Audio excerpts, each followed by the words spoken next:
नमस्कार दर्शक बंधु जय जगन्नाथ।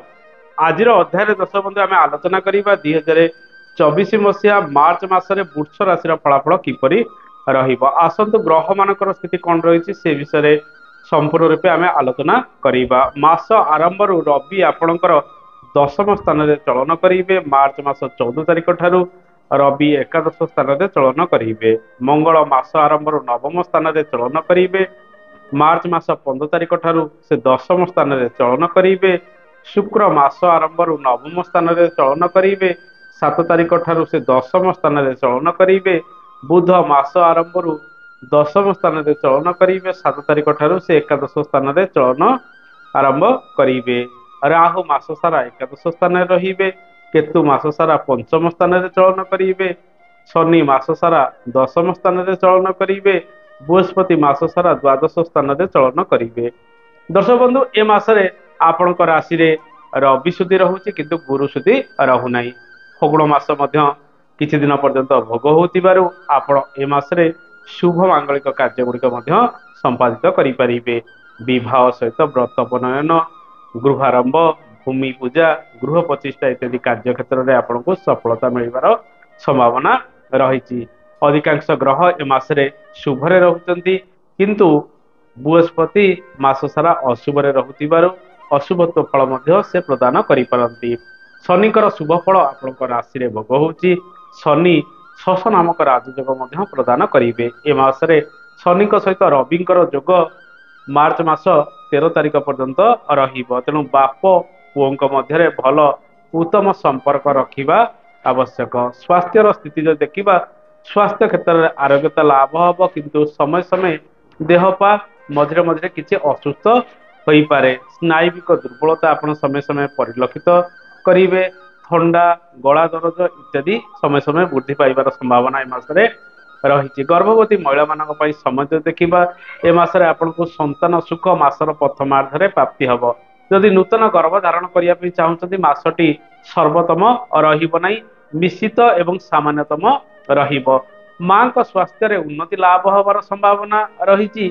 पिता स्वास्थ्य रे मध्य धीरे धीरे उन्नति लाभ होबार संभावना रही। किंतु 15 तारिख पर्यंत जेहेतु मंगल नवम स्थान में रहउचंती पिता टिके रागी स्वभाव होई पारंती किबा चिड़चिड़ा स्वभाव होई पारंती। तांको देह पार जत्न नै प्रत्येक कार्य आपण एई समय मध्यरे करिबा आवश्यक। दर्शक बंधु ए मासरे आमे जो देखिबा संतानर ग्रह आपणक राशि पाई बुध अटंती। से 7 तारिख परठारु नीच राशि रे चलन करिवे। तेणु तांको व्यवहार रे किछि परिवर्तन आसीबार संभावना रही। तांको सहित अधिक समय बिताइबा पई आपण चेष्टा करिबा आवश्यक। दर्शक बंधु आसंतु जानिबा ए मासरे आपणकर आर्थिक स्थिति, कर्ममय जीवन, व्यवसाय वाणिज्य स्थिति किपरि रहिबा। ए मासरे आपणकर आर्थिक स्थिति जो देखिबा आपणकर धन भावर ग्रह बुध अटंती। से 7 तारिख ठारू आपणकर एकादश स्थान में चलन करेंगे। किंतु बृहस्पति चलन मास सारा अशुभरे रहउचंती। बृहस्पति आपणकर आय भावर ग्रह, तेणु परिश्रम सबु समय किछि ना किछि अधिक करेंगे भल रोजगार पाइबा पाई। परिश्रम तुलन में आपण को सब बेले सम परिमाणर रोजगार पाखकू न आसी पारे। आपण जेतिकी टंका रोजगार करचंती संचय करिया पई किछि ना किछि अधिक चेष्टा करंतु। एई समय प्रायतः विभिन्न दिगरे खर्च बुद्धि लगी रही संभावना रही। शुभ मांगलिक कर्म हो, पिलापिली पिछे हो बा विभिन्न दिगरे खर्च किसी आप बढ़ी पारे। दर्शक बंधु जेहेतु बृहस्पति द्वादश रोचे आपण राशि अष्टमाधिपति बृहस्पति, तेणु लिटिगेशन कोर्ट इत्यादि केस खर्च किसी सामान्यतम समय समय बढ़ी पारे। ए मासरे कर्ममय जीवन जो देखा कर्माधिपति आपणकर शनि स्वस्थान में रोचे। भाग्याधिपति शनि एवं दशम स्थान जो देखा रवि सहित शनिकर जोग, शनि सहित बुधंकर जोग एवं मासर द्वितीयार्धरे शनि मंगलकर जोग रहिबो। ए सबु जोग फल यांत्रिक कर्म, टेक्निकल कर्म क्षेत्र में आपण अधिक सफल होई पारंती। जे माने कंस्ट्रक्शन संबंधित कार्य करूचंती, जमी बाड़ी संक्रांतीय कार्य करूचंती, से माने ए मासरे सफल हेबे। मेकानिकल कार्य, विभिन्न प्रकार जंत्रपाती को नहीं जेते प्रकार कार्य रही आपण सेतिरे सफल मध्य होई पारंती।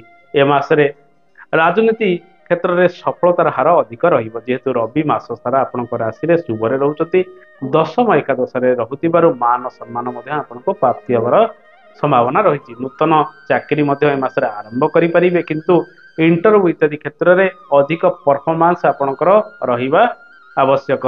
दर्शक बंधु रवि जेहेतु दशम एकादश चलन करेंगे सामाजिक स्तर में आपणकर सम्मान वृद्धि पाइब राजनेता मान सहित सुसंपर्क वृद्धि पाइब किंबा उपरस्थ ऑफिसर मान सहित भल संपर्क वृद्धि पाइबार संभावना रही पिता सहयोग विभिन्न कार्य कर संभावना रही किंतु रवि शनिकर जोग किछि दिन पर्यंत रहुथिबार बापा सहित उत्तम संपर्क रखी आगक बढ़िबा आवश्यक। एही समय जेहेतु अधिकांश ग्रह प्रायतः दशम एकादश रोचते तेणु मोटामोटी भाव देखा कर्म क्षेत्र आपन को लाभ किछि मिल पारे जो नुआ चाकरी गुड़िक करेंगे किंतु रोजगार जो देखा मध्यम धरणर मास सारा रहिबार संभावना रही।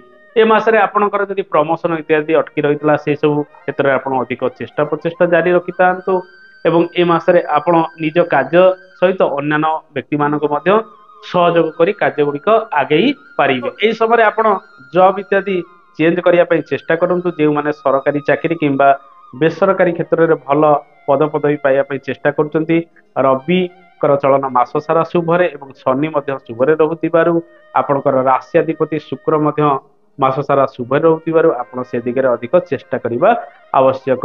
ए मासरे आपण मानसिक चापरे रही समय समय कार्य करि पारंती तेणु कहा सहित जुक्तितर्क इत्यादि न करी मन को ठंडा रखी आपण प्रत्येक कार्य करबा आवश्यक।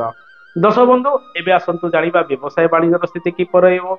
आपनकर सप्तमाधिपति मंगल नवम एवं दशम स्थान में चलन करेंगे नवम स्थान में से उच्चस्थ रहिबे एवं दशम स्थान में मंगल मध्य शुभ फल गुड़िक प्रदान करिथांती तेणु मंगल शुभरे रहुथिबारु नूतन व्यवसाय वाणिज्य आरंभ करिपारिबे पितांकर सहयोग नहीं आप प्रत्येक कार्य करंतु कारोबार क्षेत्र में सामान्य उन्नति लाभ हबार संभावना रही किंतु अधिक निवेश करंतु नहीं जेहेतु बृहस्पति अशुभरे रहउछन्ति बाकी बुकर काहाकू दिंतु नहीं छोट मोट निवेश कर आप निज व्यवसाय को बढ़ाई चेष्टा करंतु।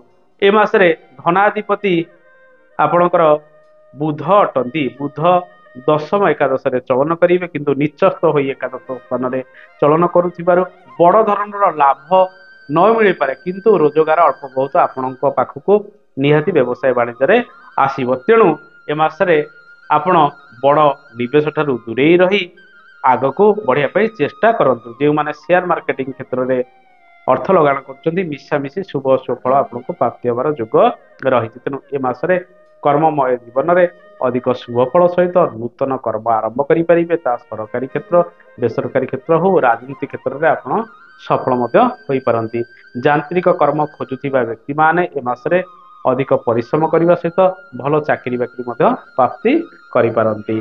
दर्शक बंधु आसंतु जानिबा विद्यार्थी मान समय किपर विद्यार्थी माने आपण टिके कठिन परिश्रम करंतु बुध निचस्थ रहिबे 7 तारिख ठारू एवं बृहस्पति अशुभरे रहुथिबारु आपणकर परिश्रम मात्रा अधिक रहिबा आवश्यक। ए मासरे मिशामिशी शुभ फल विद्यार्थी माने प्राप्ति करिवे मासर द्वितीयार्धरे अधिक परिश्रम करने आवश्यक मासर प्रथमार्धरे कॉम्पिटिटिव एग्जाम क्षेत्र में छात्र मैंने किसी सफल हो पारती।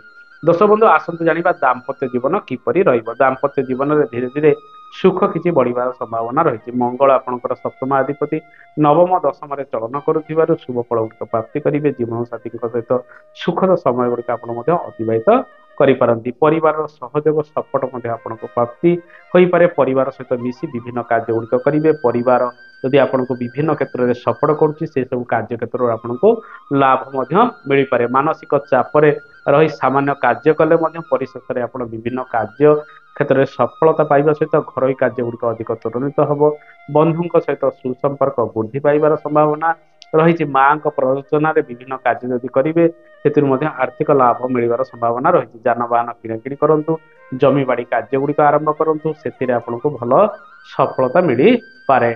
दर्शक बंधु यही समय शुभ मांगलिक कार्य गुड़िक घरे करिपारंती जेहेतु रवि सुधी रोचे आप छोट मोट विभिन्न प्रकार शुभ कार्य गुड़िक घरे कर संभावना रही घर कार्य में किसी खर्च सामान्य बढ़िबार संभावना रही। लव लाइफ स्थिति जो देखा आपणकर पंचम भावर ग्रह बुध प्रायतः पंचम स्थान को दृष्टिपात करेंगे 7 तारिख ठारू किंतु निचस्थ रहिबे प्रेम रे जेतिकी संतुष्टि आपको मिलवा कथा हुए तो किसी कमी जाई पारे आपण यदि क्या प्रपोज इत्यादि करने चाहते मासटी अनुकूल आपण राशि रहिबो।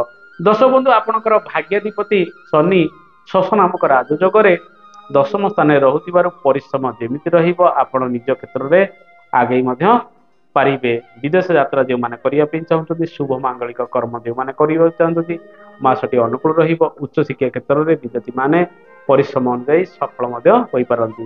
ଦର୍ଶକ ବନ୍ଧୁ, ଆସନ୍ତୁ ଜାଣିବା ଏ ମାସରେ କେଉଁ କେଉଁ ଉପାୟ ଗୁଡିକ କରିବା ଆବଶ୍ୟକ। ବୃହସ୍ପତିଙ୍କର ଚଳନ ଅଶୁଭରେ ରହୁଥିବାରୁ ପ୍ରତ୍ୟେକ ଗୁରୁବାର ଦିନ ମହାଦେବଙ୍କର ପୂଜା ଅର୍ଚ୍ଚନା କରନ୍ତୁ। ଓಂ ନମ ଶିବାୟ ଏ ମନ୍ତ୍ରକୁ ଜପ କରନ୍ତୁ। ବୁଧ ମଧ୍ୟ ଏକାଦଶ ସ୍ଥାନରେ ନିଚସ୍ତ ରହୁଥିବାରୁ ଶ୍ରୀ ଗଣେଶଙ୍କର ଉପାସନା କରିବା ସହିତ ମା ଦୁର୍ଗାଙ୍କର ପୂଜା ଅର୍ଚ୍ଚନା ପ୍ରତ୍ୟେକ ଦିନ କରିବା ଆବଶ୍ୟକ। ଦର୍ଶକ ବନ୍ଧୁ, ଏ ଛୋଟ ମୋଟ ଉପାୟ ଗୁଡିକ କରନ୍ତୁ, ଅଶୁଭତ୍ୱ ଦୂରୀକରଣ ହବ। ଆଗାମୀ ଅଧ୍ୟାୟରେ ଆଉ ଏକ ରାଶିଫଳ କାର୍ଯ୍ୟକ୍ରମ ସହିତ ଆପଣଙ୍କ ସମ୍ମୁଖରେ ଉପସ୍ଥିତ ହେବି। ସେ ପର୍ଯ୍ୟନ୍ତ ବିଦାୟ ଦିଅନ୍ତୁ। ଜୟ ଜଗନ୍ନାଥ, ଧନ୍ୟବାଦ।